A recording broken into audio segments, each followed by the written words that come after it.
Fala pessoal, tudo bem? Sejam todos muito bem-vindos a mais um vídeo aqui do canal Criptomoedas e Blockchain. Eu me chamo Júnior Esperandil.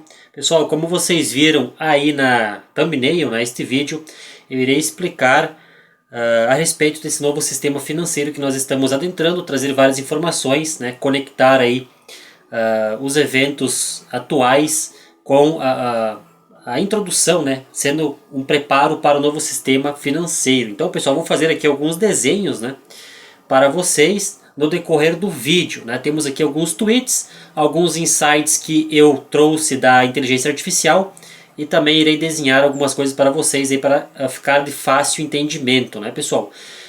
Vamos iniciar aqui com esse tweet do Mr. Man.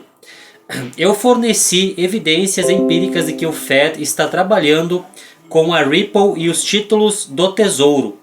Os títulos do Tesouro estão sendo cunhados no XRP Ledger. Isso aqui não é novidade para ninguém, pessoal? As dívidas americanas estão sendo já tokenizadas no XRP Ledger em escala, via Ondo Finance, via OpenEden.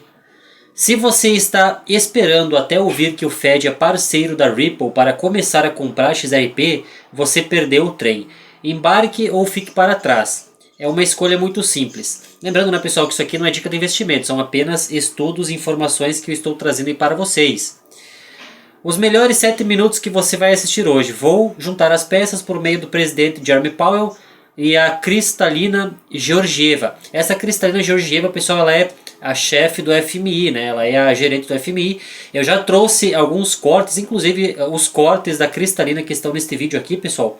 Eu já trouxe para vocês nos últimos vídeos, onde ela está falando de um reset, O diretor do FMI, Kevin Warsh, que está sendo cogitado como substituto para Jeremy Powell. O governador anterior do Fed, David Andalfotto, anteriormente do Fed de St. Louis, e James Wallace da Ripple. James Wallace, pessoal, ele é o presidente, o vice-presidente do setor da Ripple a respeito de CBDCs, para quem aí não sabe. Eu sempre também trago aí cortes do James Wallace, pessoal. Kevin Warsh, possível novo presidente do Fed, e como falado aqui anteriormente, pessoal, ele é diretor do FMI, esse Kevin Warsh. Está falando para uma sala lotada do FMI, cheia de banqueiros centrais, pessoal, aqui é a imagem, Temos o Kevin Warsh palestrando, pessoal, e na linha de frente aqui dos assentos nós temos um conselheiro da Ripple, que é o Rajan, e aqui, pessoal, esta mulher aqui, se eu não estou enganado, ela é a Georgina, a presidenta aí do FMI. Estão na linha de frente dos assentos aí desta palestra. Então vamos ler aqui a respeito disso. Arquitetos do BIS e chefes de infraestrutura de pagamento, enquanto Raghuram Rajan, o conselheiro da Ripple, se senta na primeira fila. Não é apenas simbólico. Isso reflete que os trilhos do setor privado estão sendo formalmente convidados para a estrutura financeira soberana. Pessoal, no decorrer desse vídeo eu vou explicar aqui para vocês o meu ponto de vista de onde e como a Ripple está muito bem encaixada nesse novo sistema financeiro.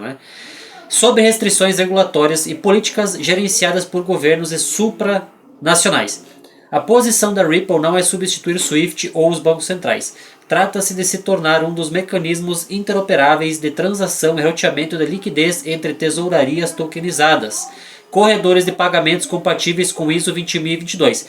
Pessoal, pegando aqui esse gancho, Ripple trata-se de um serviço de software onde os bancos e instituições conseguem acessar liquidez, utilizam XRP para fazer a interoperabilidade entre diferentes ativos, pessoal? Então eu vou fazer aqui um desenho trazendo um paralelo, pessoal, do antigo Bretton Woods, onde no antigo Bretton Woods nós temos o dólar, como moeda centro aí da bolsa, pessoal, da bolsa que eu digo seria do direito de saque especial do FMI, Então o dólar ficaria no centro dessa reserva e nós teríamos várias moedas aqui dando respaldo para o dólar, pessoal, como por exemplo o euro, o yuan chinês, o iene japonês, vou abreviar aqui, pessoal, o yuan chinês, o iene japonês, que tem esse símbolo aqui, se não estou enganado, e a libra esterlina, pessoal?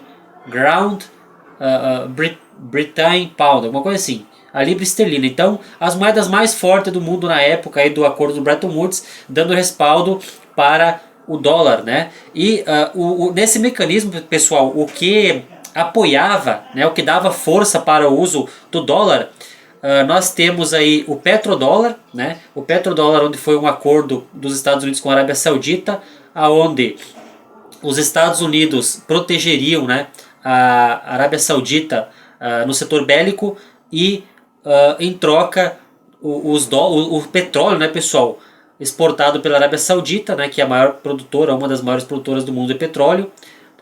Esse petróleo ele seria negociado em dólar, né? Então, para dar respaldo, pessoal, no petrodólar, para reforçar o uso do dólar pelo mundo, nós também tivemos aí o mecanismo, né, do eurodólar, né? O eurodólar veio justamente para fortalecer o uso do dólar, né, pessoal? Vamos colocar aqui as siglas, né, que vai ser mais rápido aqui para nosso exemplo, né? Então, o advento, pessoal, do euro-dólar, ele veio justamente para fortalecer o uso do dólar no mundo, né? E também junto com isso veio o sistema SWIFT, né, pessoal, que foi criado lá em 73, aonde o SWIFT também é um mecanismo de negociações de remessas transfronteiriças operadas em dólar. Esse novo sistema financeiro que nós estamos adentrando, nós estamos vendo uma mudança nesse sistema, né, pessoal? O SWIFT está migrando para a ISO 20022. Nesse novo sistema, nós estamos vendo tudo migrando para a blockchain, né? Como o Mr. Man está falando aqui, pessoal, Ripple trata-se de mecanismos interoperáveis de transação e roteamento de liquidez entre tesourarias tokenizadas, corredores de pagamentos compatíveis com a ISO 20022. A gente pode trazer um paralelo aqui do antigo sistema para o novo, pessoal, aonde nós temos aí o uso do XRP como uma moeda ponte de liquidez, sendo aqui usada no centro, né, pessoal? Os bancos centrais com os seus CBDCs, eles terão também, possivelmente terão um estoque de XRP, né? Por quê? Porque a XRP ela faz a interoperabilidade entre o CBDC de um banco e o CBDC de outro banco, né, pessoal? E assim ela faz interoperabilidade com os CBDCs, com os bancos centrais de todo mundo, né? Então, nesse novo sistema, pessoal, a gente pode ver o XRP no centro da cesta e os bancos centrais, né, os principais bancos centrais ao redor do mundo, eles terão o seu ouro de forma tokenizada, né, pessoal? Então a gente vai ver um RWA, né, Gold, né, um ouro tokenizado, pessoal. E o que acontece? Nesse novo sistema a gente poderia ver aí, os bancos com maior estoque de ouro em forma tokenizada, tendo maiores partes neste pool de liquidez, né? De certa forma, o mesmo sistema do modelo antigo, só que tudo em blockchain, pessoal, né? E também, ao invés de você ter as principais moedas, as moedas mais fortes, fornecendo aqui um lastro para o dólar, nesse novo sistema a gente pode ver aí a tokenização de ouro, né? O ouro tokenizado, o balanço do ouro dos países sendo tokenizado e dando respaldo aí à moeda ponte, né? Que é a moeda que fornece a tecnologia, né, pessoal, para os bancos aí conseguirem transacionar entre si, transacionar tanto seus CBDCs quanto transacionar seus ativos tokenizados de um banco para o outro, né, pessoal? Então esse sistema aqui, resumindo, né, ele é talvez, né, provavelmente, aliás, o ESTR, né, pessoal, que é o STR digital. Lembrando, pessoal, que tem documentações do BIS trazendo esse conceito. Claro que ele não fala que é o XRP no centro, né, mas você tem esse conceito, né, pessoal? Então, nesse exemplo que eu trouxe para vocês, cada país, né, com o seu banco central, ele vai receber a quantidade do pool de liquidez. Esse pool de liquidez que eu estou falando, pessoal, seria um pool de liquidez onde você teria as dívidas tokenizadas no XRP Ledger, né? E quem tem dívida tokenizada, os países que têm dívidas tokenizadas, eles recebem uma quantia de juros em forma de token, né? E talvez, pessoal, que nesse novo sistema Bretton Woods, né, ou Acordo Mar-a-Lago, a gente pode ver aí, pessoal, os países que têm maior reserva de ouro, né, maior ouro em forma tokenizada, recebendo as maiores fatias aí desses tokens aí dos juros da dívida tokenizada no Ledger unificado. Esse Ledger unificado, pessoal, é um conceito trazido pelo BIS. O BIS fala muito em Ledger unificado e tem-se muita especulação que esse Ledger unificado, pessoal, ele possa vir aí a ser o XRP Ledger, né? Faz sentido, pode ser, pessoal, né? Pode ser sim o Ledger do XRP. Mas nós sabemos também que nós temos aí os ativos em conformidade com a ISO, né? Nesse novo sistema tudo funcionará dentro da ISO, né, pessoal? O próprio Swift aqui, ele estará rodando em ISO, né? Ele já roda em ISO, aliás. E o que acontece, pessoal? Moedas, ativos digitais que não estão em conformidade com a ISO, como Bitcoin e Ethereum, por exemplo, eles serão tokenizados dentro das redes ISO, né? E eles irão rodar dentro das redes ISO. Então você pode ver, pessoal, um Bitcoin, por exemplo, um Bitcoin sendo transacionado, sendo usado, sendo negociado dentro do XRP Ledger, né? Por quê? Para aproveitar a eficiência e a escalabilidade da rede, né? Claro, temos aqui já várias empresas, né, pessoal, citando aqui como exemplo, nós temos a Xpring, né? A Xpring já está tokenizando Bitcoin no XRP Ledger, né, pessoal? E não só XRP, como moedas que Ethereum também, né, que é uma moeda que está sendo usada muito, né? E ela pode continuar a ser usada nesse sistema ISO 2022 através das redes ISO. Pode ser tokenizada dentro da Stellar, dentro do XRP Ledger, né? E outra coisa, pessoal, nós temos, né? Existe um acordo, pessoal, de confidencialidade bancária, né? Que esse acordo, pessoal, a sigla desse acordo é BSA, né? Bem que ali o S deve ser do sigilo, né? E o A de agreement, né? Que é o acordo de sigilo bancário. E quem você acha que tem esse acordo de sigilo bancário com os bancos centrais? A própria Ripple, né? Então nós não sabemos exatamente como que o sistema irá funcionar ao certo, né? Mas essas peças que eu estou trazendo para vocês já são aqui fruto de estudos, né, pessoal, dos vários anos que eu estou estudando. Então são coisas que eu já consigo trazer para vocês, né? Mas enfim, a gente vai ter sim, com certeza, esse pool institucional, pessoal. Deixa eu apagar aqui alguns desenhos, né? A gente vai ter aqui esse pool institucional, né? Que com certeza, provavelmente esse pool institucional ele roda, né, pessoal, dentro aí do XRP Ledger, né? E nesse pool institucional, pessoal, o que acontece? A gente tem o mesmo sistema do modelo antigo, né? Onde os países eles compram a dívida americana e recebem juros, né, pessoal? Nesse novo sistema você tem a dívida sendo tokenizada no XRP Ledger e os países que compram essa dívida tokenizada recebem juros, né? Esses juros já são tudo tokenizado também, pessoal. Você pode receber aí o juro, com certeza já vai receber o juro em formato de token, né? O que eu acredito que irá acontecer provavelmente é que os países que têm maiores balanços em ouro serão os países que terão terão maior rendimento nesse pool de liquidez de dívidas americanas, pessoal. Isso que eu penso, né? E o ouro também, claro, já em formato aí de token, né? O ouro tokenizado em RWAs, né, pessoal? Não somente ouro, pessoal, como você pode ver aí a prata tokenizada, né? Cobre tokenizado. Inclusive aqui entra aquela teoria das 5 principais moedas ISO 2022, cada uma tendo um respaldo em uma commodity tokenizada, né? Você vê aí nesse exemplo o XRP atrelado a um ouro tokenizado, a Stellar é uma prata, a XDC Network é o cobre. Aí você tem também a IOTA e Algorand, né, com Palladium e Iridium, né? Isso aqui, pessoal, é totalmente possível, né? Já entra um pouco no quesito aqui teoria, né? Mas você tem bastante estudos aí que apontam para isso. Enfim, pessoal, vamos continuar aqui com alguns tweets, né? E depois vamos aí fechar o vídeo com alguns insights da inteligência artificial. A posição da Ripple não é substituir o Swift, já li isso aqui. A presença de Raghuram Rajan no conselho da Ripple, ao mesmo tempo em que participa no nível do FMI, mostra que a influência da Ripple é institucional, não apenas de varejo ou regional. Ele é ex-economista-chefe do FMI, então o Rajan, né, pessoal, o conselheiro da Ripple, ele também é ex-economista aí do FMI, né? Eu já trouxe alguns vídeos, né? Inclusive eu trouxe alguns cortes dublados do Rajan conversando com o Jeremy Powell, né? E além disso conversando com o próprio Kevin Warsh, já dando a entender que ele sabe, né, o conselheiro da Ripple sabe que o Kevin será o próximo presidente do Federal Reserve. Seguindo aqui, pessoal, ex-governador do Reserve Bank da Índia, né, como eu imaginava, ele é indiano. O que significa que está profundamente enraizado no processo de reforma monetária e de pagamentos do G20. Isso se encaixa no modelo americano e aliados que delegam trilhos de liquidação transfronteiriça, através aí das redes, no caso exemplos, né, RippleNet e da rede Stellar.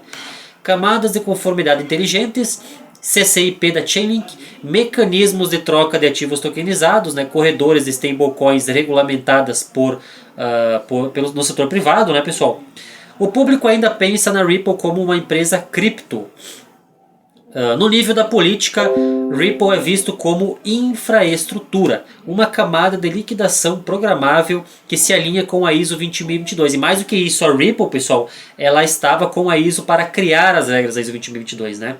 Eles ajudaram a criar, eles fazem parte do grupo do grupo da ISO 20022, né? O grupo, me esqueci agora o nome do grupo, pessoal. É o grupo consultivo da ISO 20022, alguma coisa assim. A Stellar também faz parte desse grupo. Vamos lá. O público ainda pensa na Ripple como uma empresa cripto, eu já falei. A execução de impostos transfronteiriços, conhecida como Crypto Asset Reporting Framework, né, a CARF, e os sistemas de identidade digital, integração de Real ID. Né? Então a Ripple faz parte de tudo isso, pessoal. Né? Olha só. Execução de impostos transfronteiriços, conhecidos como Crypto Assets Report Framework. Isso aqui, pessoal, você pode ter aí nesse aspecto de imposto transfronteiriço. Você pode ter um imposto através aí via CBDC, né, o imposto descontado diretamente na sua conta bancária pelo governo, né, pessoal? Ou quando você está com uma empresa num país e você é natural, você mora em outro país, né, você vai ter que pagar um imposto transfronteiriço. Como os CBDC se comunicam, você terá aí um imposto descontado, né, pessoal? De forma internacional, né, direto na fonte também. Ripple não está ganhando contra reguladores. Ripple foi absorvida pelo sistema de conformidade e está sendo delegada a funções operacionais específicas sobre a estrutura de políticas do BIS, FMI e Tesouro Americano. Como o Smoke mostrou com David Andalfoto. O Fed pode delegar funções específicas a fornecedores terceirizados como Ripple, né? Federal Reserve pode delegar funções, né, como um último ator, né, um ator de última instância. Ele pode delegar isso a Ripple, né? E provavelmente é o que está acontecendo, né, pessoal? Lembrando a todos, pessoal, quem está gostando das informações, já deixe seu like aí, pessoal, seu like, né, e compartilhe as informações. Compartilhe e se inscreva aí para ajudar o canal. Então, pessoal, vamos seguir aqui alguns insights que eu tirei aqui da inteligência artificial, né, a respeito da conexão, pessoal, que o sistema bancário faz para adotar Ripple Payments, né, que é aí, para quem não sabe, o livro privado da Ripple, né, onde os institucionais usam XRP para liquidações transfronteiriças e agora, recentemente, também usam RLUSD. Né. Eu já expliquei que a RLUSD ela é usada principalmente quando a negociação dos dois lados é na própria stablecoin, né? Não exige uma troca de moedas, né?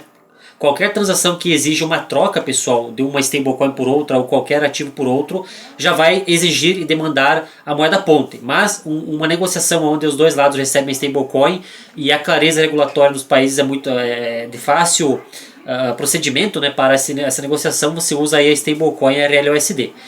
Para usar Ripple Payments, as empresas como bancos, elas fazem uma conexão, pessoal, via API, né? Que é isso que eu extraí aqui da inteligência para vocês. A integração API. A empresa integra seus sistemas a Ripple usando APIs fornecidas pela própria Ripple, né? Que é a API da Ripple para usar o ODL. Isso permite que ela envie, receba e liquide pagamentos internacionais de forma rápida, né? Que é com a rede Ripple Payments. Depois da integração, a empresa vira um membro da rede, né? No caso RippleNet, que é Ripple Payments, né? A mesma rede. Liquidação com ou sem XRP. Com XRP através do ODL, sem XRP a empresa pode só usar RippleNet para mensagens de pagamentos rápidas e baratas, mas liquidar as transações fora da rede. Então a empresa pode usar a rede para enviar uma mensagem e liquidar fora da rede, né? Mas geralmente, pessoal, a empresa aí vai usar XRP ou ODL porque o valor é transferido na hora, né? Vamos lá. Aqui eu perguntei a integração, como é que ela funciona de forma mais técnica, né, pessoal? Aqui não vou entrar em detalhes na forma mais técnica, né? Se a empresa quiser usar XRP para liquidação, ela também se conecta a exchanges cripto que fazem parte da RippleNet. Uphold é um exemplo. Então, pessoal, essas várias corretoras que fazem parte da rede RippleNet, elas são os corredores, né, os corredores de liquidez, né? A Ripple em si, ela não fornece a liquidez, né, como o Bradley Gardenhouse já disse, ela fornece a tecnologia para os bancos se conectarem entre si, né? Inclusive tinha ali o termo Tinder dos bancos, né? Ripple seria o Tinder dos bancos, onde os bancos dão match, né? Não usaram esse nome para não dar problema com direitos autorais, né? Mas ela funciona nesse formato, né? Ela tem as várias corretoras que são os corredores aí de pagamentos, né, pessoal? E várias empresas também, como o Triangle, fornecem aí esses corredores, onde esses corredores já estão integrados com a rede Ripple Payments, né? Para você fazer a negociação utilizando XRP. A API faz a compra de XRP em tempo real em um lado da transação. O XRP está no meio, né? XRP Ledger é usado e no destino o XRP é vendido automaticamente pela exchange. Pessoal, esse exemplo aqui, né, muitos de vocês já devem saber, né, mas vou desenhar para quem está chegando no canal. Então imagine que um banco vai fazer uma negociação e de um lado aqui da transação, pessoal, esse banco está usando aí as moedas lá das Filipinas, né? Se eu não me engano é esse aqui o símbolo. Mas o outro banco, pessoal, ele quer receber em iene japonês. Então esses dois bancos eles estão acessando, né, pessoal, a Ripple, o serviço da Ripple via API, né? E estão utilizando da rede Ripple Payments, né, o RippleNet.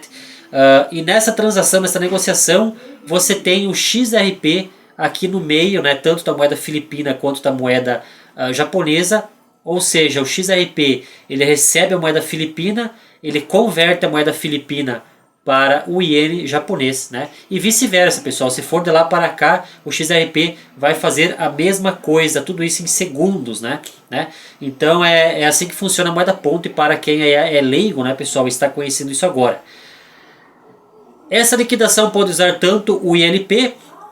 O INP é usado, pessoal, o INP é usado nesse cenário quando os dois lados aqui da ponte, os dois lados, tanto o banco japonês quanto o banco das Filipinas, não está usando Ripple Payments, né? Então, quando um lado está usando um sistema de pagamentos, talvez aqui o banco filipino pode estar usando o seu sistema de CBDC, né? E o banco japonês aqui pode estar usando, vamos lá, ele pode estar usando a XRP Ledger, né, pessoal? Então nesse exemplo aqui, onde um banco está usando o Ledger do XRP e outro banco está usando o CBDC baseado em outra blockchain, aí sim, nesse exemplo você tem o Interledger Protocol fazendo a transação, né, fazendo a troca, mas o ILP ele também está usando o XRP como moeda ponte, né, pessoal? Então é assim que funciona a ILP. O ILP basicamente ele usa a moeda ponte, mas ele conecta sistemas de pagamentos diferentes, né? E o XRP Ledger é quando os dois lados estão usando o mesmo ledger, né? Mais fácil ainda. Tecnologias envolvidas, né, pessoal? HTTPS, JSON e por aí vai. ILP para movimentação de liquidez, né? O ILP também acessa corredores de liquidez. Vamos lá, pessoal, aqui eu fiz uma pergunta, né? A diferença de pagamentos, de corredor de pagamento e gateway de pagamento. Acredito que vocês também têm essa dúvida. O gateway, pessoal, ele é basicamente um sistema que coleta informação de pagamento. Então, uma maquininha de crédito, de cartão de crédito, é um gateway de pagamento. Ela está identificando qual que é o sistema de pagamento ali. Se é débito, crédito ou Electron, né? O sistema aí do cartão, por assim dizer, né? E o corredor de pagamento, pessoal, é por aonde. Então, pessoal, continuando aqui para vocês, tive que fazer um pequeno corte, né? A diferença entre gateway de pagamentos e os corredores, né? O gateway ele é basicamente o sistema que identifica a forma de pagamento, né? Pode ser uma máquina de cartão, pode ser um boleto, Pix, né? Exemplos de gateways: PayPal, Stripe, PagSeguro, né? Isso aqui são formas de identificação de pagamento. Corredor de pagamento, pessoal, é onde o pagamento está sendo efetuado, por assim dizer, né? Onde está correndo o pagamento, o próprio nome já diz, né? É o caminho entre duas moedas e países onde o dinheiro precisa ser convertido e enviado. Então aqui, pessoal, fica de fácil acesso você entender, porque algumas corretoras são corredores de pagamentos, né, que auxiliam, né, a própria Ripple, né, pessoal, como a Uphold, por exemplo, porque é um local onde você tem a conversão aí de moedas, né, você usa o XRP lá como ponte, né. Então essa aí é basicamente a diferença entre gateway e corredor de pagamento, né, só para trazer aqui uma curiosidade e um conhecimento para vocês. Pessoal, aqui já indo para a parte final do vídeo, agora eu vou falar um pouquinho sobre esses apagões, né? Para quem está por dentro aí, tivemos apagões recentes em vários países da Europa, Espanha, Portugal, França, partes da Itália, aqui na América Latina também, em países como a Argentina, né? Teve 2, 3 países aqui da América Latina, aonde tivemos esses apagões, né? E o que acontece, pessoal? Eu trouxe aqui alguns insights, né? Das conexões entre esses apagões e o novo sistema financeiro, né? Isso pode ser testes, né, pessoal? Testes de resiliência e controle de sistemas. Muitos governos estão testando suas infraestruturas críticas, infraestrutura de banco, né? Talvez uma conexão, né? Uma implantação, né, de CBDCs, entre outras tecnologias. Apagões podem servir como testes silenciosos de contingência para ver como a população vai se comportar também. Pessoal, o mais incrível disso tudo é que o próprio Fórum Econômico Mundial já fala de apagão, né? Ele tem aquele Cyber Polygon, aquele projeto onde ele fala de apagões já há muitos anos, né, pessoal? Justificativas para o novo sistema. Se os sistemas atuais quebrarem, né, sistemas de bancos, né, caixas eletrônicos podem parar de funcionar, né, param de funcionar sem energia elétrica, isso pode ser usado como desculpa para dizer: precisamos de um sistema novo, mais seguro, rastreável e digital, né? E com isso vem aí o que eles realmente querem implantar, né, pessoal? CBDCs, pagamentos instantâneos com a ISO 20022, né, blockchains aí em conformidade com a ISO, e identidade digital integrada, passaporte digital, score social e etc. Pessoal, esse é o novo sistema, resumindo aqui para vocês, né? Nós temos os CBDCs, moedas digitais de bancos centrais, onde você tem uma programabilidade do CBDC, né? Você pode ter um congelamento de contas, né? Pagamentos instantâneos com blockchains em conformidade com a ISO. É aí que os investidores em blockchains ISO, como é o nosso caso, saem beneficiados, né, desse novo sistema. A porta, né, pessoal, para você se beneficiar e mudar de vida com o novo sistema está aqui, ó, ISO 20022, né? Já que, pessoal, o CBDC em si, ele é a parte negativa do novo sistema. E nós temos a identidade digital integrada, pessoal. Isso aqui é o verdadeiro inferno no novo sistema, né? Identidade digital, com a identidade digital, né, pessoal, que essa identidade digital pode ser imposta em cima de um falso ataque hacker, né, ou uma derrubada aí no sistema da internet no mundo todo.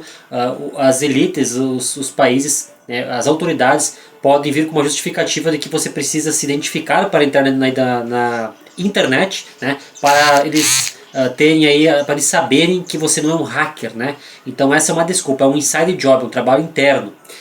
E com a identidade digital vem todo tipo de lixo possível. Vem o passaporte digital, vem o score social, né? Eles, sabendo que você faz internet, eles podem castigá-lo por falar mal do governo ou ser contra algum regime totalitário, né? Comunista e outros tipos de regimes aí. E como com o score social, o seu score sendo baixo, você também não consegue crédito, né, pessoal?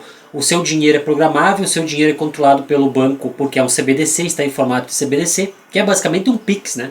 O Pix ele é semelhante, né, ao CBDC. A diferença ali é mínima. A diferença é que o Pix ele é usado em pagamentos cotidianos, pagamentos aí do dia a dia, né, uma compra no mercado, um pagamento, coisas comuns, e o CBDC ele é o mesmo formato do Pix, ele é igualzinho o Pix, a mesma funcionalidade, só que o CBDC é usado aí mais em negociações que envolvem negociações contratuais, né, pessoal? Uma compra de um terreno, uma compra de um imóvel, negociação de carro, né, de bens, ações, aí, tudo que envolve um contrato no meio, você tem o CBDC porque o CBDC ele vem com contratos inteligentes aí, nas negociações, né? Então basicamente a diferença entre Pix e CBDC é essa aí.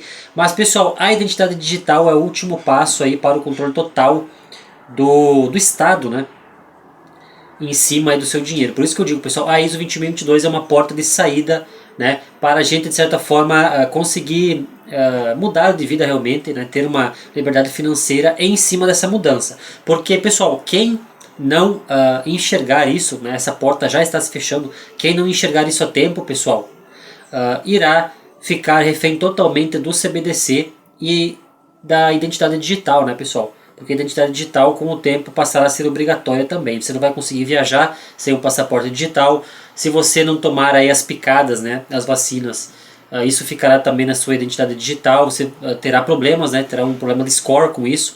Então, pessoal, realmente é um caos, né? O medo de não ter acesso ao dinheiro, comida ou comunicação cria um estado de aceitação para mudanças forçadas. Aqui está uma outra chave.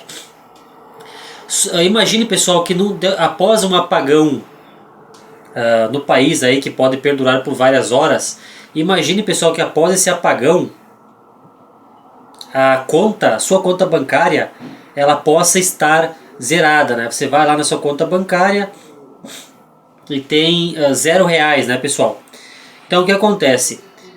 Com esse pânico, né, as elites, elas podem vir com uma solução. Elas podem, no caso aí, o Banco Central, né, pode chegar com uma solução. Não, se você aqui aceitar receber um saldo, pessoal, em CBDC, nós já vamos creditar aqui um saldo na sua conta, né? A sua conta, você não perdeu seu dinheiro, a sua conta foi zerada devido a problemas técnicos aqui, alguma desculpa que eles podem inventar, e você vai receber aqui o valor em CBDC. Inclusive eles podem, para facilitar a aceitação, eles podem injetar um valor na sua conta bancária através de CBDC maior do que você tinha em saldo, né? Então imagine aqui, pessoal, que você tinha aí, um exemplo, né, 10 mil reais na sua conta bancária, né? Eles podem chegar e dizer assim, olha, nós vamos aqui injetar, nós vamos aqui colocar um saldo em CBDC na sua conta, pessoal, de 15 mil reais. Então, pessoal, a maioria das pessoas vão aceitar, lógico, né? Porque você, em tese, estaria ganhando aqui 5 mil reais. Mas nota-se, né, que o CBDC ele é programável, né? Com um simples script lá, um simples contrato inteligente, pessoal, o seu saldo aqui que estava em 10k, ele pode vir para 5k. Né? É um dinheiro programável, pessoal. Programável significa o quê? Você não tem controle nenhum. Se você tiver um score social baixo, você com certeza sofrerá aí restrições, congelamentos, né?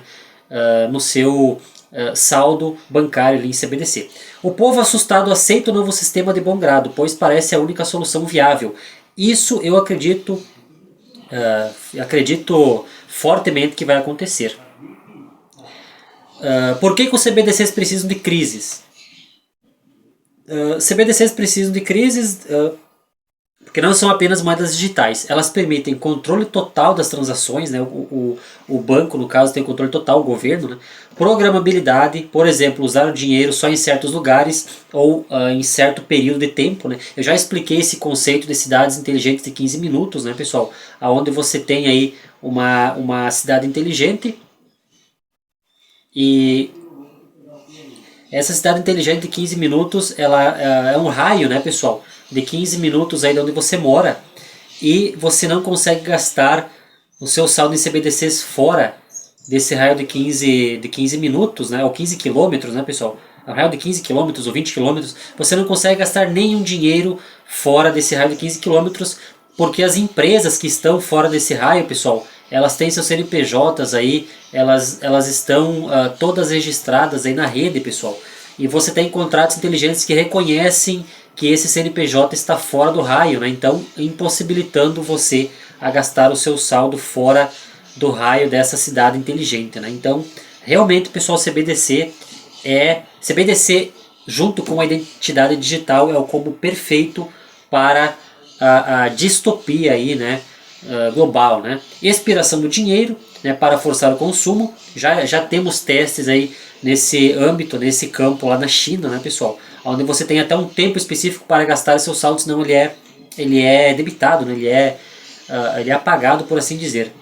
Apagões constantes afetam bancos e comércio. A população sofre sem conseguir sacar ou pagar. O governo propõe uma solução moderna, uma solução para isso, até porque CBDCs, você tem aí o funcionamento de CBDCs offline, pessoal, né? Principalmente através de redes como XRP Ledger e Stellar, você consegue fazer pagamentos de CBDCs offline, com a tecnologia Bluetooth ou até via SMS, já existe isso. A Stellar está com essa solução, principalmente na África, visando aí trazer as pessoas desbancarizadas para esse novo sistema, com um simples celular, e daqueles antigos ainda, pessoal, aqueles celulares Nokia antigões, você consegue enviar uma transação offline dentro da blockchain através de SMS. Já trouxe aqui esses cortes, pessoal, tem aqui nas playlists aqui do canal XRP, XLM, XDC, você encontra esse conteúdo. O grande reset, chamado por figuras do Fórum Econômico Mundial, prevê um novo sistema financeiro, digitalização total da economia, substituição do dinheiro físico, integração com inteligência artificial e identidades digitais. Essa integração com inteligência artificial, pessoal, vem um negócio que mais sinistro ainda nesse novo sistema, que você tem a internet dos corpos, né? Ou seja, as pessoas que futuramente aceitarem colocar o chip, pessoal, esse chip que está no corpo da pessoa, o próprio chip é a sua identidade digital, pessoal, né? Lembrando que tem aqui a playlist do canal CBDCs, onde você encontra essas informações que eu estou falando. Um ex-funcionário do FMI saiu e entregou essas informações. O último estágio do CBDC para as elites é o implante do chip, porque no chip implantado na mão, você tem a sua identidade digital está nesse chip. Então, esse chip tem uma tecnologia NFC, ou seja, você consegue, como o seu chip, esse chip está integrado com a sua identidade digital e a sua carteira digital, o seu saldo em CBDC, na sua conta bancária, ele está nesse chip, né, pessoal? Esse chip está conectado à internet, tem ali um software, né, tem algo dentro, uma tecnologia, e através do NFC você consegue pagar na máquina de cartão de crédito, né, que é a mesma tecnologia, e ele lê o seu saldo em CBDC, né, pessoal? Você consegue aí pagar, porque o seu CBDC, a sua conta bancária e sua identidade digital está nesse chip. Então esse chip não só lê a sua conta bancária, né, para você pagar algo, como ele também consegue, as máquinas de leitura conseguem ler como que está seu score social, como que está seu passaporte internacional digital, como que está a sua situação de carteira de vacinação, tudo com isso. Então a ID digital, pessoal, né, isso aqui seria a internet dos corpos, né, que é como se fosse uma fusão do seu corpo com a internet. Então esse chip, pessoal, está no seu corpo, mas está conectado à internet. E pior ou igual isso, né, nessa mesma vibe, por assim dizer, você tem chips cerebrais, né? Chips cerebrais Neuralink, entre outras empresas, onde você tem uma chip que é colocado no cérebro. E eles dizem, pessoal, que eles dão uma desculpa que esse chip, né, ele reativa partes mortas do cérebro aí de pessoas que não conseguem enxergar, não conseguem andar. Então é basicamente uma parte do cérebro aí que está morta, né?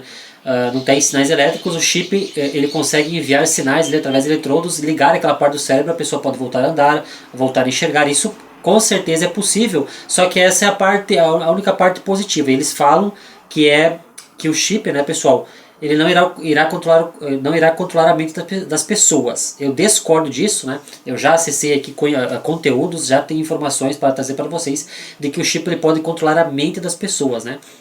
Já que o cérebro é apenas uma circuitaria elétrica, né? O chip dentro do cérebro, e ele se conecta à internet, né, pessoal? A pessoa pode fazer uma pesquisa na internet diretamente talvez com um comando, né, nesse chip, mas o chip ele também pode enviar uma circuitaria, ele pode zoar o cérebro da pessoa e controlar essa pessoa, controlar emoções, sensações, né? Então, pessoal, tanto o chip cerebral quanto o chip implantado na mão são tecnologias, ao meu ver, diabólicas e que fazem parte desse novo sistema, né? Olha aqui, ó, integração com inteligência artificial e identidade digital. Não falou de internet dos corpos, né? Mas com certeza também está aí fazendo parte. Apagões na Europa e América Latina podem estar relacionados ao reset financeiro, porque criam um ambiente ideal para justificar mudanças. Enfraquecem o sistema antigo, aceleram a aceitação das CBDCs e infraestrutura digital global. Podem ser testes silenciosos para crises maiores programadas. Pessoal, lembrando que a própria crise de 2020, a pandemia, ela já foi, né, uma agenda, pessoal, que as elites usaram para acelerar esse novo sistema financeiro e esse novo sistema mundial, né, pessoal? Então, pessoal, as notícias do vídeo eram basicamente essas, né? Lembrando, pessoal, Agora na sequência eu irei deixar aí um material, um vídeo dublado aí do Scott Bessent, o próprio secretário americano, né, está falando sobre esse novo sistema financeiro e econômico. Claro, né, pessoal, que vocês não podem se basear totalmente nas palavras dele, porque tem aí jogadas de interesse, né, em algumas partes da entrevista ali do pronunciamento dele, vocês vão notar que ele fala a respeito do FMI, do Banco Mundial, como sendo entidades benéficas aí para a sociedade, né? Porque o FMI, quem não sabe, ele empresta dinheiro para os países, ele endivida os países, né? Quando os países estão endividados com o FMI, e não consegue mais pagar, né, os juros, o FMI ele impõe a sua política, a sua agenda, várias agendas aí que é justamente para destruir o país, né. Para quem não sabe, o Scott Bessent, ele no passado ele trabalhou com o George Soros, né, e o George Soros ele é especialista em quebrar bancos centrais e quebrar países, né, pessoal, visando aí somente lucro, ele não está nem aí para o bem-estar das pessoas. Mas enfim, pessoal, nós temos aqui o nosso e-book, né? É claro que XRP não será o único que sairá vitorioso e beneficiado nesse novo sistema financeiro, mas é um dos principais, né? Então nesse e-book você irá aprender basicamente isso, né? São 6 capítulos no e-book, pessoal. Todas as peças aí chave do novo sistema financeiro estão explicadas nesses 6 capítulos, tudo ligando sempre ao uso direto do XRP, né? Inclusive o próprio capítulo bônus, ele explica o XRP como moeda ponte de reserva mundial. E lembrando, pessoal, quem adquirir nosso e-book XRP, um dos escolhidos para o novo sistema financeiro, leva um outro e-book de bônus, aí, tudo isso com 20% de desconto. As informações aí do cupom estão na descrição para quem se interessar. Então, pessoal, o vídeo era esse aí, né? Espero que vocês tenham entendido, né, pessoal? Trazendo aqui um resumão, né? Nós temos esse novo Bretton Woods, aonde trazendo aqui a comparação com o primeiro Bretton Woods, o segundo Bretton Woods, né, que é quando você teve a perda do lastro do dólar com o ouro, né? O que respaldou o uso do dólar pelo mundo todo foi o petrodólar, né, onde o petróleo seria negociado em dólar no mundo todo, euro-dólar, fortalecendo aí o uso do dólar no mundo, né, pessoal? E o próprio SWIFT, que também era o sistema interbancário onde os bancos faziam transferências internacionais e o dólar estava aí no meio, era usado, né? Então nesse novo sistema a gente está tudo em blockchain, as transações internacionais, que é no caso aqui o SWIFT, migrando para o formato ISO 20022, temos aí as redes que sairão beneficiadas desse formato, né, pessoal? Citando aqui alguns exemplos, as principais que eu considero. A gente tem o XXX, né, que seria XRP, XLM, XDC, e completando aqui para formar 5, né, pessoal, IOTA e Algorand. Então, tem aí outras moedas, né, pessoal, ADA, tem aí a HBAR, né, eu não falo dessas moedas porque eu não invisto nelas, né, inclusive, pessoal, muitos inscritos, né, vieram me questionar por que eu não invisto em ADA, pessoal. Não é pelo fato de eu achar o projeto ruim, é pelo fato de que eu já tenho aqui minha carteira montada e eu não diversifico muito, né, pessoal? Ao meu ver, não adianta você diversificar aí em muitos ativos, porque você tem que ter muito dinheiro para fazer isso. Do contrário, se você diversifica em 10 ativos e acerta 2 em cheio, ele não vai compensar, você não vai ter uma lucratividade tão alta, né? A não ser que você investiu muito pesado, que você tem muito dinheiro para investir, aí sim. No meu caso, pessoal, não considero nem pouco nem muito investimento. É um investimento de bom tamanho, né? Não vou aqui revelar os números, talvez no futuro. Então, para mim, 5 ativos aí já é a minha carteira, né? Estourando mesmo, no máximo 5, né? Se eu tivesse aqui 500 mil reais agora para investir, é lógico que eu ia diversificar mais. Eu ia investir aí talvez nos 8 ativos digitais, né? E incluir mais uns 3 ou 4, né? Então, pessoal, basicamente por causa disso, né? Não é porque não considero a Ada Cardano um projeto ruim, considero inclusive a Ada Cardano um bom projeto, mas não faz parte dos projetos principais da minha carteira. Outra questão, pessoal, o XRP nesse novo sistema ele também é usado, né? Ele pode e é usado como a moeda ponte de troca entre os CBDCs mundiais, né? Então nós temos, pessoal, várias plataformas de multi-CBDC ao redor do mundo, como o mBride, né, que se não me engano agora é ChinaBride, o nome mudou o nome. Essas pontes de CBDCs, pessoal, você tem várias pontes, né? Tem, por exemplo, o ChinaBride, né? Ou mBride. É uma ponte que conecta com uns 4 ou 5 CBDCs, né? O CBDC da Tailândia, de Hong Kong, Arábia Saudita, né? E tem mais um ali. Mesmo essa plataforma multi-CBDC, ela usa uma conexão API com uma solução com o fornecedor de liquidez. Aqui, pessoal, entra as soluções fornecidas pela Ripple, né? Porque você precisa de não somente da liquidez, como você precisa de uma ponte para fazer a troca, né? Se você vai fazer uma negociação CBDC entre dois países diferentes e os dois países, nenhum e nenhum outro, quer aceitar na outra moeda, você precisa de uma ponte, né? Onde o Hong Kong faz a troca, que faz a negociação no seu CBDC, e a Arábia Saudita recebe no CBDC dela mesma lá. Então você tem que ter uma ponte aqui para fazer a troca, né? Ali entra XRP com certeza. XLM entra mais forte, pessoal, no cenário aí da inclusão bancária, inclusão financeira, né? O acesso financeiro a regiões aí de difícil acesso no mundo todo, né? E também entra nesses pagamentos transfronteiriços mais de pessoa para pessoa, né? Uma funcionalidade semelhante aí ao XRP. Então, pessoal, as notícias eram essas. Espero que vocês tenham gostado das informações. Fui, valeu, abraço! É uma honra estar aqui. Nos meses finais da Segunda Guerra Mundial, líderes ocidentais reuniram as maiores mentes econômicas de sua geração. A tarefa deles? Construir um novo sistema financeiro. Em um resort tranquilo, no alto das montanhas de New Hampshire, eles lançaram as bases para a Pax Americana. Os arquitetos de Bretton Woods reconheceram que uma economia global exigia coordenação global. Para incentivar essa coordenação, eles criaram o FMI e o Banco Mundial. Essas instituições gêmeas nasceram após um período de intensa volatilidade geopolítica e econômica. O propósito do FMI e do Banco Mundial era alinhar melhor os interesses nacionais com a ordem internacional, trazendo assim estabilidade a um mundo instável. Em resumo, seu propósito era restaurar e preservar o equilíbrio. Este continua sendo o propósito das instituições de Bretton Woods. Mas em todo lugar que olhamos no sistema internacional hoje, vemos desequilíbrio. A boa notícia é que não precisa ser assim. Meu objetivo esta manhã é delinear um plano para restaurar o equilíbrio no sistema financeiro global e nas instituições projetadas para mantê-lo. Passei a maior parte da minha carreira de fora, olhando para dentro dos círculos de política financeira. Agora, estou do lado de dentro, olhando para fora. Estou ansioso para trabalhar com cada um de vocês para restaurar a ordem no sistema internacional. Para alcançar isso, no entanto, vamos primeiro reconstruir o FMI e o Banco Mundial ou reconectar o FMI e o Banco Mundial com suas missões fundadoras.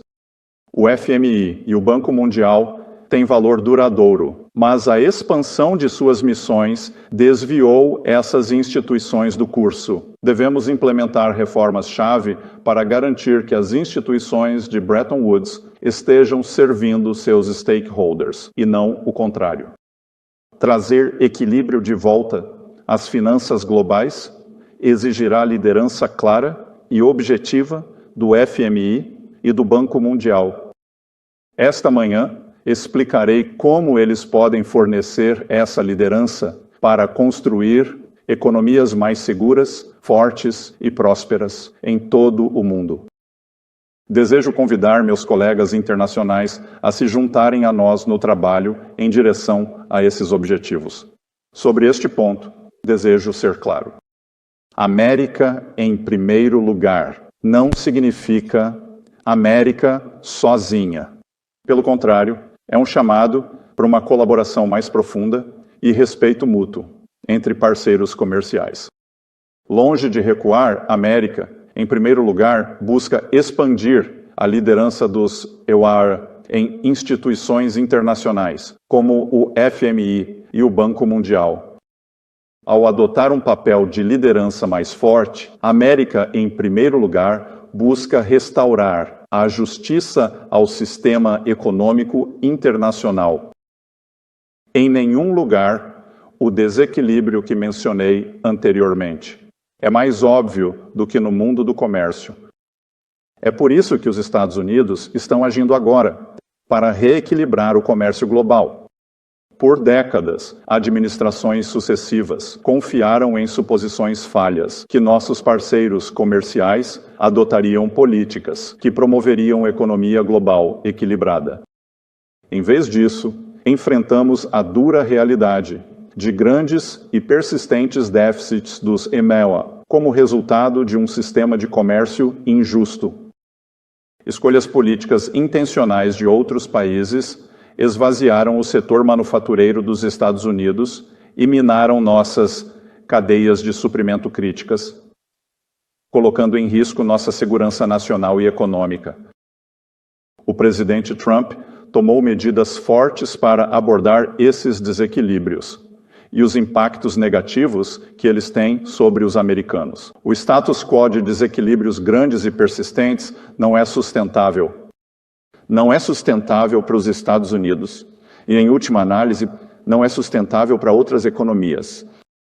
Agora, sei que sustentabilidade é um termo popular por aqui, mas não estou falando sobre mudanças climáticas ou pegadas de carbono.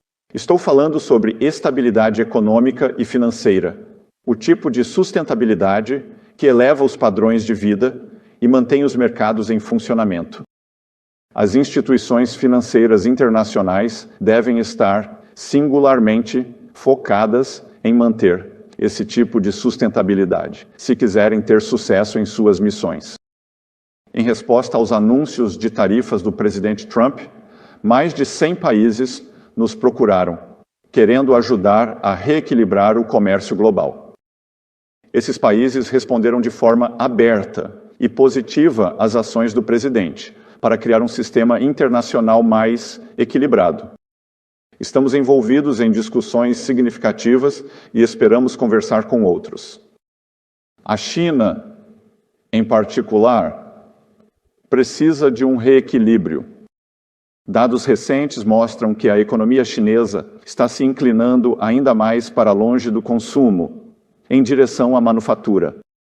O sistema econômico da China, com crescimento impulsionado por exportações de manufaturados, continuará a criar desequilíbrios ainda mais sérios com seus parceiros comerciais, se o status quo for mantido.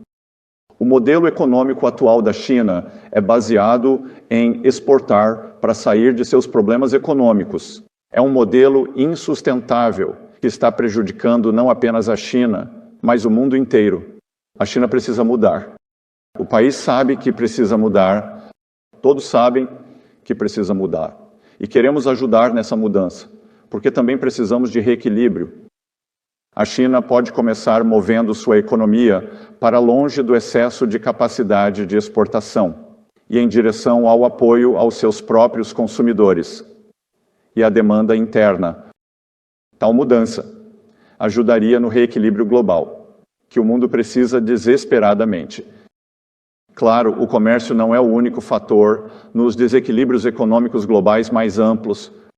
A dependência persistente dos Estados Unidos para a demanda está resultando em uma economia global cada vez mais desequilibrada. As políticas de alguns países incentivam a poupança excessiva, o que impede o crescimento liderado pelo setor privado. Outros mantêm os salários artificialmente baixos, o que também suprime o crescimento. Essas práticas contribuem para a dependência global, da demanda dos privados para impulsionar o crescimento. Elas também levam a uma economia global, que é mais fraca e mais vulnerável do que deveria ser. Na Europa, o ex-presidente do BCE, Mário Draghi, identificou várias fontes de estagnação e delineou várias recomendações para colocar a economia europeia de volta no caminho certo. Os países europeus fariam bem em levar suas recomendações a sério. A Europa já deu alguns passos iniciais, há muito esperados, que eu aplaudo. Esses passos criam uma nova fonte de demanda global e também envolvem a Europa assumindo um papel mais ativo na área de segurança. Acredito que as relações econômicas globais devem passar a refletir parcerias de segurança. Parceiros de segurança têm mais probabilidade de ter economias compatíveis, estruturadas para um comércio mutuamente benéfico. Se os Estados Unidos continuarem oferecendo garantias de segurança e mercados abertos, então nossos aliados devem se comprometer mais fortemente com a defesa compartilhada.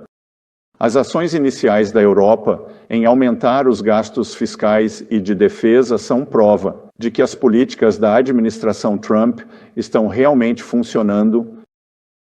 A administração Trump e o Tesouro dos IPCUR estão comprometidos em manter e expandir a liderança econômica dos IPCUR no mundo. Isso é especialmente verdadeiro nas instituições financeiras internacionais. O FMI e o Banco Mundial desempenham papéis críticos no sistema internacional e a administração Trump está ansiosa para trabalhar com eles, desde que possam permanecer fiéis às suas missões.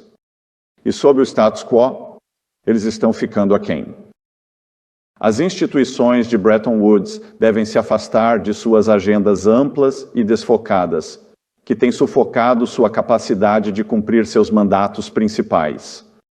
Avançando, a administração Trump usará a liderança e influência do ZWA nessas instituições e as pressionará para cumprir seus mandatos muito importantes.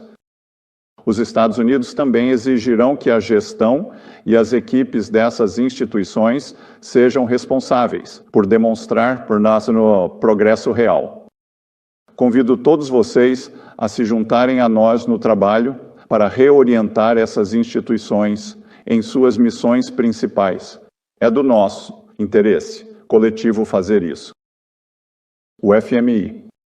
Primeiro devemos fazer do FMI. O FMI, novamente, a missão do FMI é promover a cooperação monetária internacional, facilitar o crescimento equilibrado do comércio internacional, incentivar o crescimento econômico e desencorajar políticas prejudiciais como a depreciação competitiva das taxas de câmbio.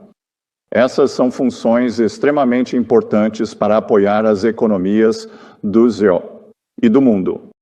Em vez disso, o FMI não sofreu de desvio de missão. O FMI já foi inabalável em sua missão de promover a cooperação monetária global e a estabilidade financeira. Agora dedica tempo e recursos desproporcionais ao trabalho sobre mudanças climáticas, gênero e questões sociais. Essas questões não fazem parte da missão do FMI, e o foco do FMI nessas áreas está substituindo o seu trabalho em questões macroeconômicas críticas. O FMI deve ser um contador de verdades brutais, e não apenas para alguns membros. Hoje, o FMI, tem ignorado os problemas iminentes. Seu relatório do setor externo de 2024 foi intitulado Desequilíbrios Recuando. Essa visão otimista é sintomática de uma instituição mais dedicada a preservar o status quo do que a responder às perguntas difíceis. Aqui nos Estados Unidos, sabemos que precisamos colocar nossa casa fiscal em ordem. A administração anterior acumulou o maior déficit em tempos de paz na história do nosso país. A administração atual está comprometida em corrigir isso. Estamos abertos a críticas, mas não toleraremos que o FMI deixe de criticar os países que mais precisam, principalmente os países com superávit. Em linha com seu mandato principal, o FMI precisa criticar países como a China, que tem seguido políticas globalmente distorsivas e práticas cambiais opacas por muitas décadas. Também espero que o FMI critique práticas de empréstimo insustentáveis por parte de certos países credores. O FMI deve pressionar de forma mais proativa os credores bilaterais oficiais a se sentarem à mesa cedo para trabalhar com os países devedores e minimizar os períodos de estresse da dívida.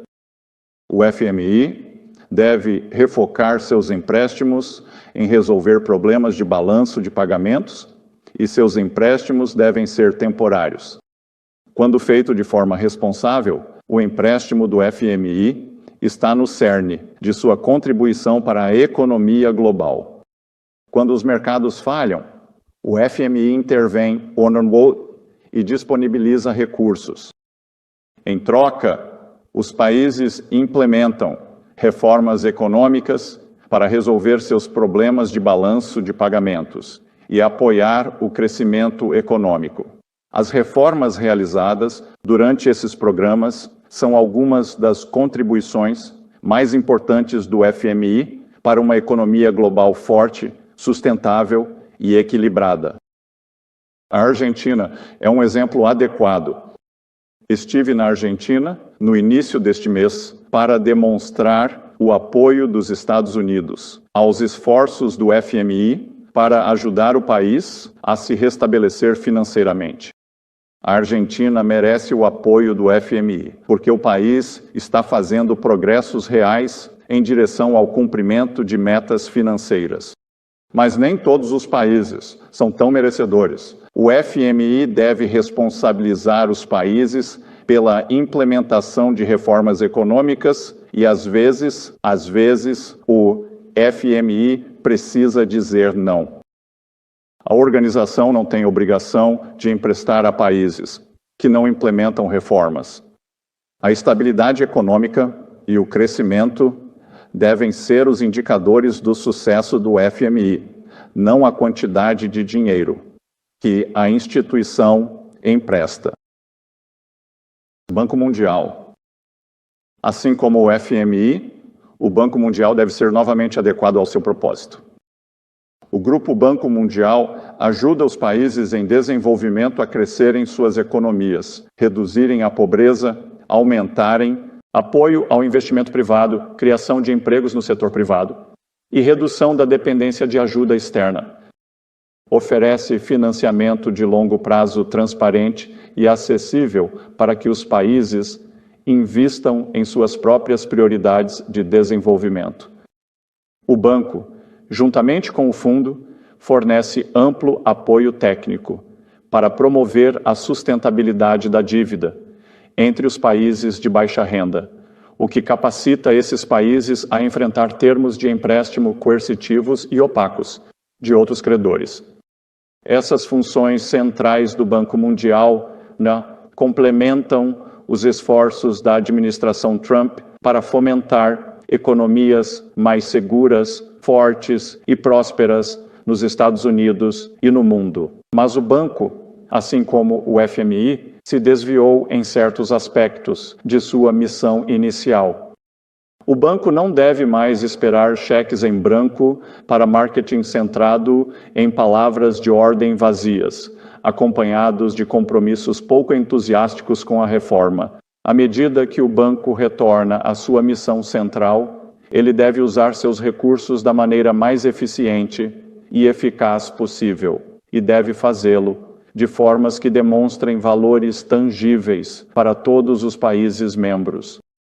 O banco pode usar seus recursos de forma mais eficiente agora, concentrando-se no aumento do acesso à energia.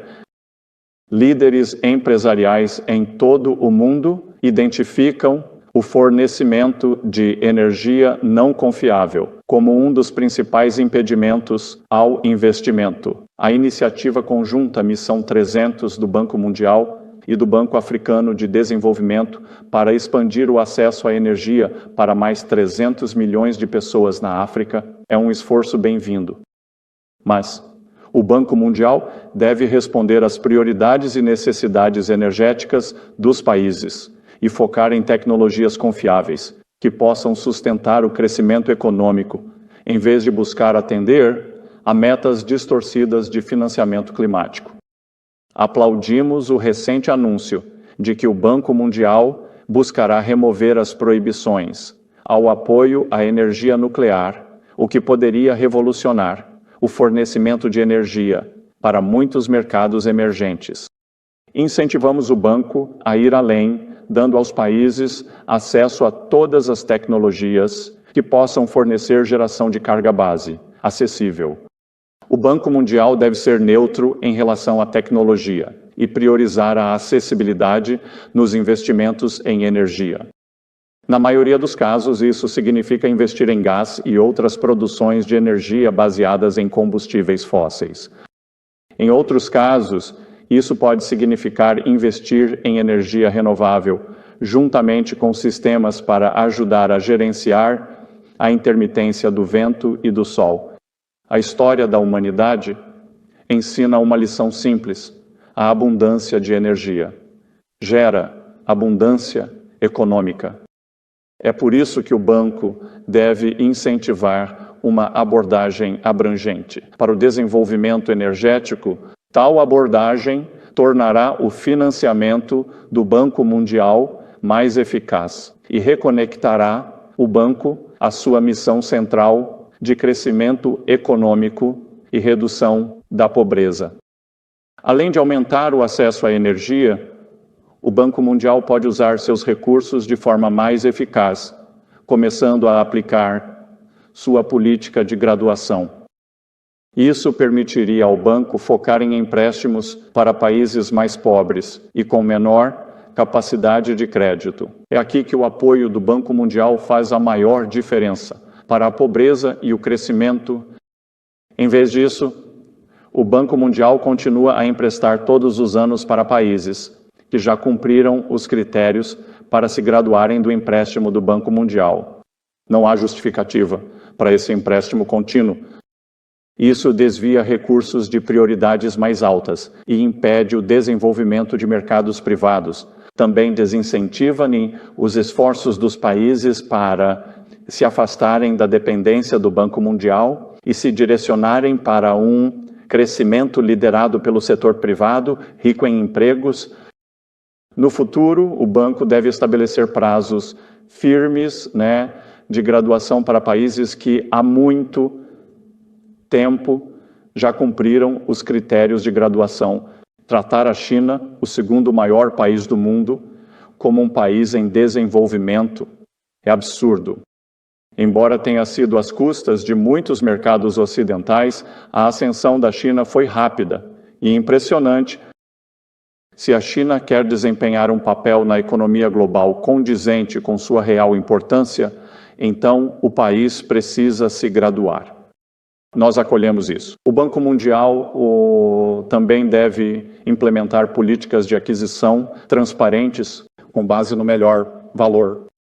Deve ajudar os países a se afastarem de abordagens de aquisição que priorizam apenas as propostas de menor custo.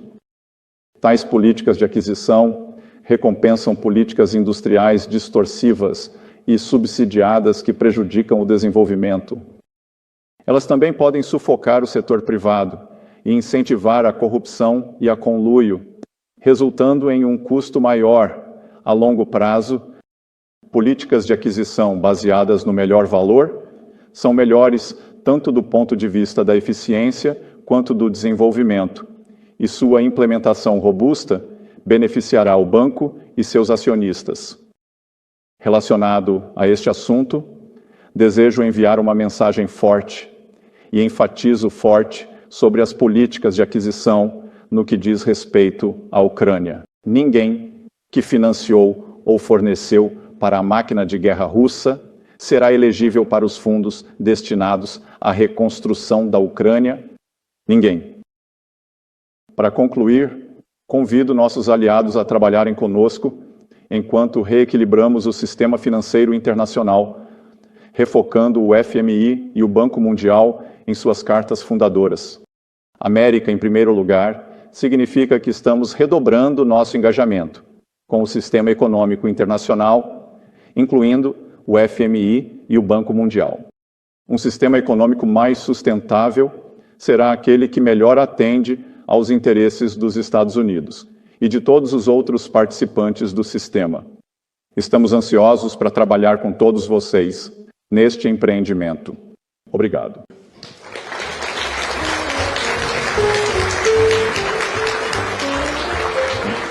Bom trabalho. Obrigado.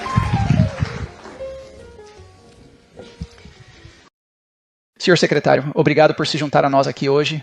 E obrigado a todos vocês por virem aqui hoje. Vou destacar, você tem muitas ótimas frases neste conjunto muito substancial e abrangente de observações, mas você diz, quero deixar claro, América, em primeiro lugar, não significa América sozinha. Pelo contrário, longe de recuar, você busca expandir a liderança dos SAICWA em instituições internacionais como o FMI e o Banco Mundial. Vou dizer, há um suspiro coletivo de alívio por toda esta cidade, agora mesmo, porque a preocupação ao entrar nesta semana era que você faria exatamente o que disse que não vai fazer, que é os SKUA se retirarem. Mas você quer liderar. O que você está pedindo é simplesmente voltar às configurações de fábrica, certo? Uma abordagem focada e lidar com as questões que você vê como mais importantes. Correto? Correto.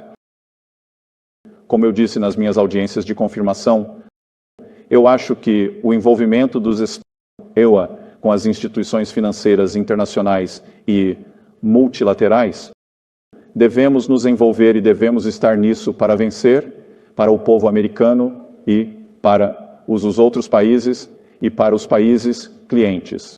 Há 20 anos, um alto funcionário do Tesouro do Zewaira fez um discurso muito semelhante a este, chamando o FMI, e disse que o FMI estava dormindo ao volante ao lidar com desequilíbrios. Hank Paulson iniciou um diálogo econômico estratégico com os chineses. Todos os secretários do Tesouro desde então tiveram uma abordagem. Então, como você fará isso, de forma diferente?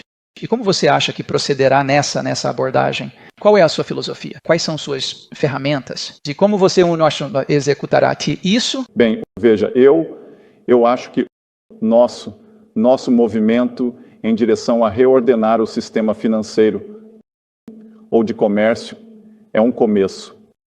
Eu acho que hoje, ao reafirmar nosso compromisso, mas estabelecer uma lista de princípios fundamentais e voltar ao básico para as instituições e, novamente, sendo do setor privado. Queremos ver resultados e queremos ver cronogramas que, como você e eu estávamos conversando nos bastidores. O reequilíbrio global tem sido um tópico por mais de 20 anos. Muito tempo. E, você sabe, alguns países podem ter uma perspectiva de 100 anos. Nós não. Certo. A China, obviamente, é uma parte importante da política externa e econômica desta administração. Você se encontrará com seus colegas chineses. O que você lhes dirá no sentido de como eles obviamente estão cientes de que há enormes desequilíbrios nas capacidades de manufatura, especialmente em coisas como automóveis. Como você os ajudará a entender que não se trata apenas de falar, mas de executar? Bem, veja, eu não acho que preciso ajudá-los a entender. Eu acho que eles entendem. Muito bem. E é apenas uma questão de ímpeto e vontade. Acredito que fui ao Japão pela primeira vez em 1990, 91, dentro de 12 meses do auge da bolha. E uma década. Sim. Desse desenrolar. Uma década de mal-estar. E então, em 2012, eu encontrei um sujeito. Em 2011, ele estava concorrendo para primeiro-ministro, chamado Shinzo Abe. E ele sabia que o Japão precisava de mudanças e as implementou muito rapidamente. 10 anos depois, mais de 10 anos depois, o Japão teve uma corrida econômica notável. E eu acho que nossos colegas chineses, chegarão a essa realização e se algumas de nossas políticas, às vezes precisam de um empurrão externo. Certo. Alternativamente,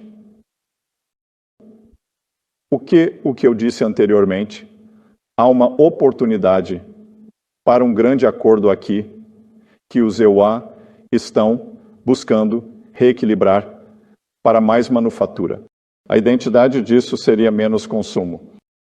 Se a China está séria em relação a menos dependência do crescimento manufatureiro liderado por exportações e um reequilíbrio em direção a uma economia doméstica, eu acho que eles usam o termo dupla C circulação. Certo. Bem, agora é realmente uma circulação singular. E se eles querem reequilibrar, Vamos fazer isso juntos. Esta é uma oportunidade incrível e eu acho que se o fundador da Bridgewater, Ray Dalio, fosse escrever algo, ele poderia chamá-lo de um belo reequilíbrio.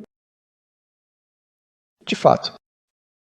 Mas uma grande parte disso também será o nosso próprio déficit fiscal, que estamos operando com déficits de 6% do PIB no topo do ciclo. Não é sustentável. Quão importante é também abordar o nosso déficit fiscal como parte deste grande reequilíbrio? Bem, é muito importante que a maioria das pessoas nesta sala são economistas formados e todos sabem que déficit comercial emana de três coisas. Políticas de comércio externo, que estamos determinados a abordar, e você sabe, as políticas de comércio externo podem ser tarifas, barreiras não tarifárias, manipulação cambial e subsídio estatal do trabalho e dos meios de produção. Então, comércio, termos de comércio ou regulação comercial é um.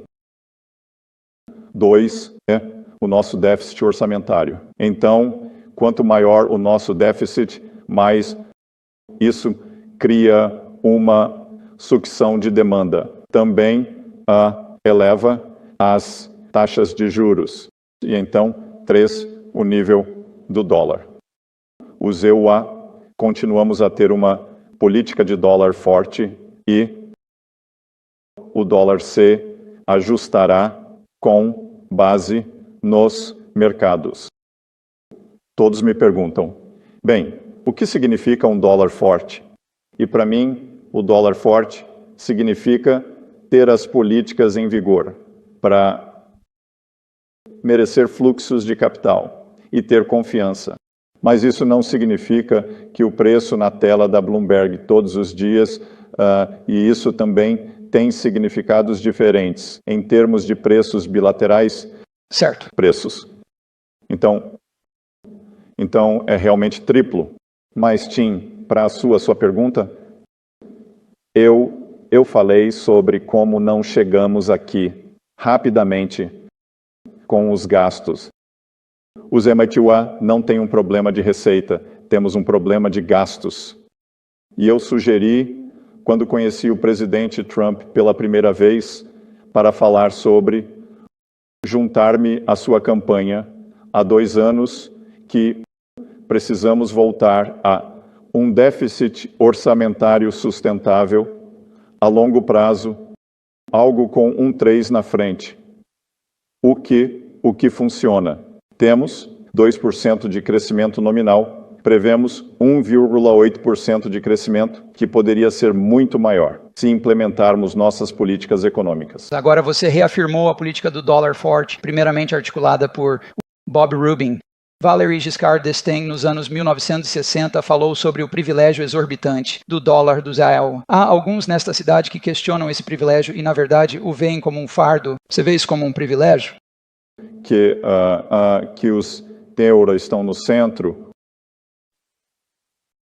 da economia global é possibilitado pelo uso de dólares e que é natural que o uso diminua ao longo do tempo. E eu acho que os EUA sempre serão, durante a minha vida, a moeda de reserva. Na verdade, eu não tenho certeza se mais alguém quer isso. Eu não consigo lembrar, um dos oficiais europeus disse hoje, talvez tenha sido o senhor de Guindos, não consigo lembrar, disse, o euro poderia se tornar uma segunda moeda de reserva. O euro teve uma apreciação substancial para economias exportadoras. É muita pressão e, veja, eu acho que reafirmar nossa crença nessas instituições internacionais também faz parte disso. Mencionou o euro, seus comentários, o relatório de Mário Draghi do ano passado, relatório da Carta antes disso, passado muito tempo na Europa, parece haver uma atmosfera muito mais animada na Europa. Eles veem isso como uma como uma oportunidade para eles. Eu disse algo sobre um possível renascimento. Fui vaiado, mas estou otimista sobre a Europa. Esta é uma chance de mover parte da demanda mundial para a Europa. Este é um momento positivo para a Europa? Veja, eu acho que pode ser.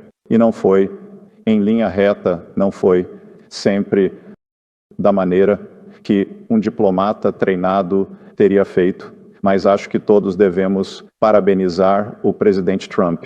Ele fez o que uma sucessão de líderes europeus tentou fazer nos últimos 26 anos, desde o advento do euro, que seja os franceses, os italianos, outros países europeus tentaram fazer com que a Alemanha aumentasse seus gastos fiscais. E você vai ter que E impulsionar a economia europeia, e isso eu aplaudo.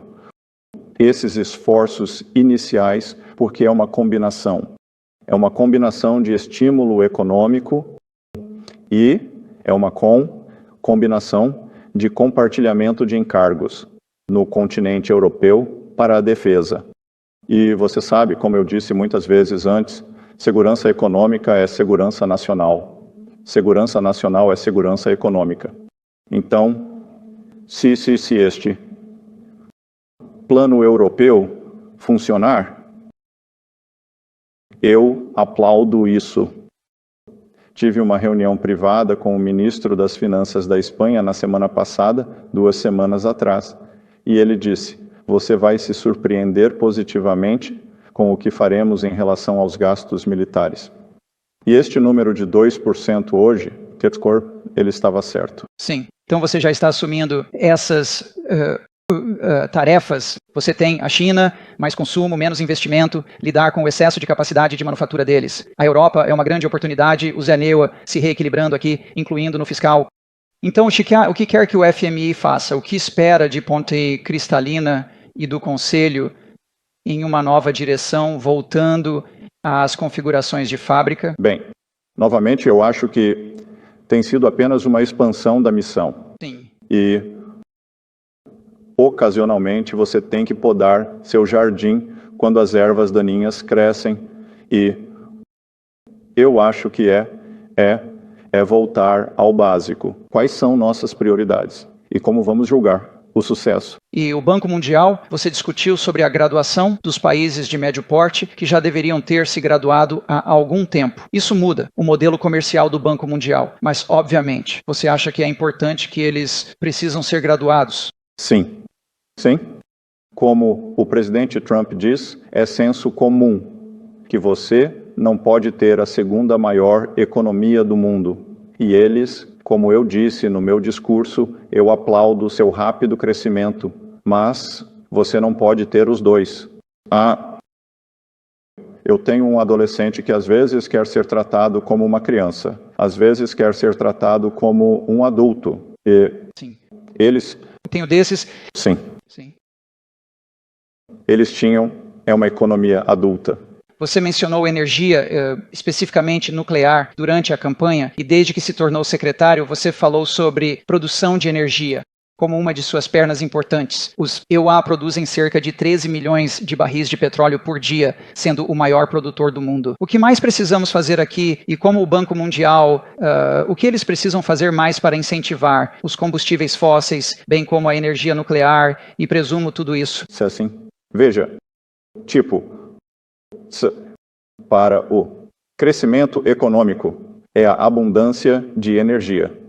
E precisamos impulsionar a combinação certa, rastejar, andar, correr para esses países no comando, em termos de sustentabilidade, produção, mas por sustentável, quero dizer robusta e de carga base. Certo. Não, algo que eu chamaria quase de uma crença de luxo, que temos no Ocidente, certo? Que eles estão preocupados em bombear água, estão preocupados em aquecer suas casas, operar seus hospitais. E vimos que a intermitência Não funciona. Você sabe, até mesmo você sabe, países medianamente desenvolvidos, talvez como a África do Sul, que parece ter apagões rotativos. Certo. Então você sabe, isso não é um modelo. Queremos ter um modelo de carga base forte e depois adicionar a produção alternativa, em vez de começar com a produção alternativa e depois ter essa latência ou intermitência que torna impossível a industrialização. Nos últimos 1 ou 2 minutos, deixe-me apenas falar sobre intermediação financeira. Você sabe, há um ditado famoso que diz que capitalismo sem capital é apenas mais um ismo. As instituições que você vê aqui são intermediários importantes, tanto nos mercados de capitais quanto em outras formas de intermediação financeira. Qual é a sua visão, especialmente para o Zegnewa, em termos de regulação financeira? Como você quer que a indústria se pareça? Obviamente, os mercados de capitais no ZEUA são a joia da coroa desta economia. Como devemos incentivar isso, não apenas aqui, mas também no exterior? Bem, veja, acho que tenho recebido muitas perguntas sobre crédito privado e acho que o crédito privado é uma adição interessante ao mosaico do ZEUA, e é a profundidade e amplitude dos nossos mercados de capital e crédito que impulsionam a economia dos MEDs e a inovação lá. Acho que o crédito privado é uma parte muito nova e interessante, mas está acontecendo fora do ecossistema regulado. Certo. E eu sempre gosto de dizer, eu não sou um economista, sou um historiador econômico. E acho que isso é uma distorção do sistema e me diz que o regulamento pós-2008, espartilho, está muito apertado. Certo. Nas instituições reguladas e queremos desregulá-las ou torná-las mais capazes de fornecer a oportunidade de emprestar para a economia americana e talvez para a economia internacional de uma maneira inteligente, segura e sólida. Você sabe como vimos, a história das crises financeiras é uma reação exagerada de um lado e eu acho que tivemos uma reação exagerada regulatória. Eu convoquei algo no ZEUA chamado FSOC, o Conselho de Supervisão da Estabilidade Financeira, que reúne os reguladores. E eu acho que através da parceria com os 3 reguladores bancários do ZEUA, Federal Reserve, o controlador da moeda e o FDIC, podemos criar um sistema que faça o sistema financeiro regulado prosperar novamente.